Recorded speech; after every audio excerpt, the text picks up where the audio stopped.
If I could give you all 6 words that I feel like sum up this whole idea of how to be good with money, like just in a nutshell, it would be these 6 words: grow the gap, guard the gap. Okay, so what are we talking about when we talk about a gap? This is not outlet, mall, fashion. The gap is the space between our expenses and our income. So if you earn like 4,000 a month, but you spend 3,800, you have a $200 gap. Or if you earn $3,500 a month, but you're spending 3,900, you have a negative $400 gap. And negative gaps are really, really bad. But it's in your gap that all of your financial freedom's created. It's in that space between your income and expenses that you can start to grow your financial freedom. So here are 3 ways to look at what are your expenses. I put them into 3 different buckets. One, your fixed expenses. This is all the stuff that you get a bill for every single month. Whether you even use it or not, the bill is showing up. Those are your fixed expenses. Then you also have flexible expenses. These are ones that, while they might be really consistent every month, your food bill might be $500 a month. The reality is you have a lot of flexibility.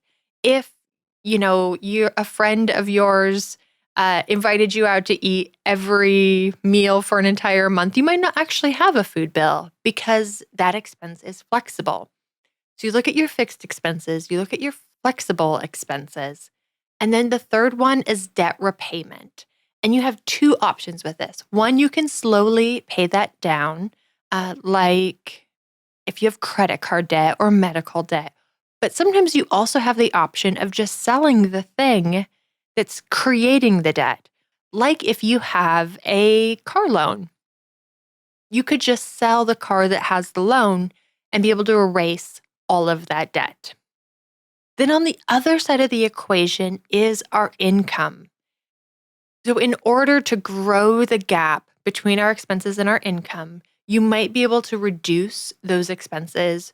Or oftentimes, the fastest way to increase your income is to switch jobs and move to a different company. Or you might be able to just earn some extra income. It might be taking on more hours, it might be starting a side business, or just finding ways to boost that income to increase your gap. And one of the things I love about the gap is that it's one of the numbers that we have the most control over because there's so many different levers that can control it. And in our episode with Tori, we talked about money dates.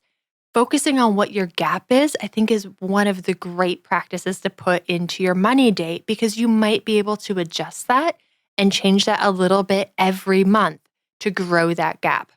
Which leads us to our second step in this. How do we guard the gap? Guarding the gap is really hard.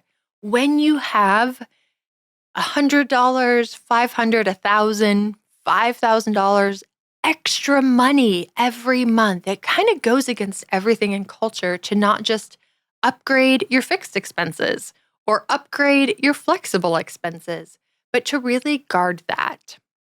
There is this temptation now that you can afford things to just upgrade. Better vacations, better car, more eating out, a bigger home, whatever that is.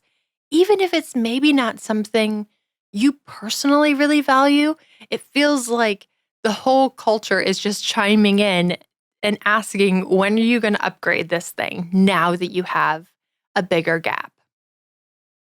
For us, when we adopted our 3 kiddos, our family went from 1 to 5 kids in 2 years.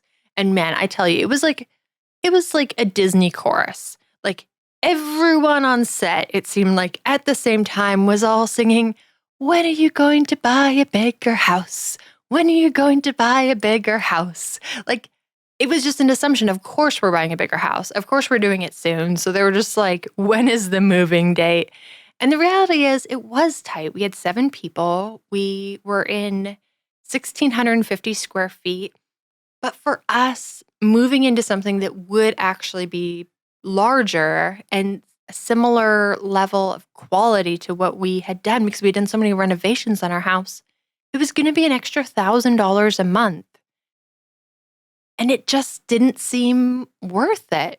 While the extra space would have maybe been nice, I looked at that $1,000 a month and I was like, there's a lot of other things that would be more enjoyable to spend an extra $1,000 a month on, whether it's traveling or doing fun weekend adventures, or eventually we ended up buying a camper. All of those things matched our values a lot more than just more square footage, which is part of our minimalism story because we ended up just getting rid of half of our stuff. And it turns out our house was a fantastic size for our people. It just wasn't large enough to accommodate all of the things we were not using. So once you have this gap, what do we do with it? Whether it's $100 a month or $1,000 a month. The first thing I think is great to pay down debt, especially consumer debt, whether it's a car payment or student loans or medical debt or credit card debt, any of that, paying that down, because that's actually going to allow you to grow your gap even more as those payments fall away. The other thing that can be great is building an emergency or a life transition fund. This is the point of emergency funds, to provide buffer for when things in life go wrong. Or I call it a life transition fund because as you start to grow your financial freedom, it gives you the ability to customize your life a little bit more. And it gives you that confidence to be able to switch jobs or to move new areas or just to make those bigger changes in your life that honestly, they feel risky and hard and scary. And having a little bit of extra cash can at least make it feel less risky. Or the third one, you can start to save up for large purchases so that you don't have to take on as much debt, whether it's being able to pay cash for a car or for your college education for you or maybe your kids, or even a larger down payment on a house. And the fourth thing that's a fantastic way to guard the gap is by investing, finding an index fund or just low-cost funds to start to save for even bigger goals and for your own retirement. Because by guarding your gap in this way, eventually that money is going to be, your income at some point in life. So if I had to sum up, just in the most basic nutshell, how to be good with money, it's just learning how to grow that gap between your expenses and your income, and then how to be really smart about guarding that gap.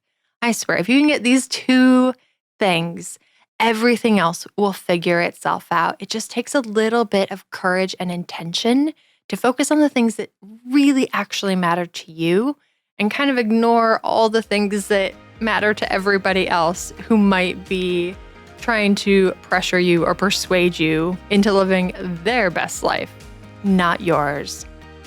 And just remember, you don't have to be perfect. You just have to be a little bit more courageous every day because adventure awaits.